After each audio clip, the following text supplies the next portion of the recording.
Welcome back, crew. So with this Aston Martin DBX 707, the most astonishing thing about it is how it takes off at any speed, not just off the line when we were launching it there, but on the freeway when we accelerated. It's unbelievable how fast this large vehicle is. It's overwhelming, almost too much power. Just astonishing. When you step on the pedal, it goes. And you have to be careful. If you're going to go to pass someone, you can pick up too much speed if you step on it all the way. The seats are very supportive, but they're not the most comfortable. The adjustability is there. It's just something is uncomfortable about them.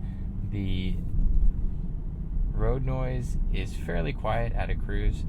The engine noise is overwhelming in that department. So when you go into the Sport Plus drive mode, the engine is screaming at you. Very loud, but very fun.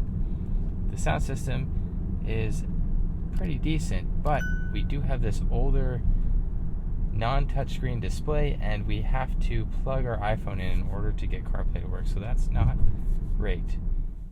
That is all I have for you on the 2023 Aston Martin DBX 707. Thank you for watching, and I look forward to seeing you next time.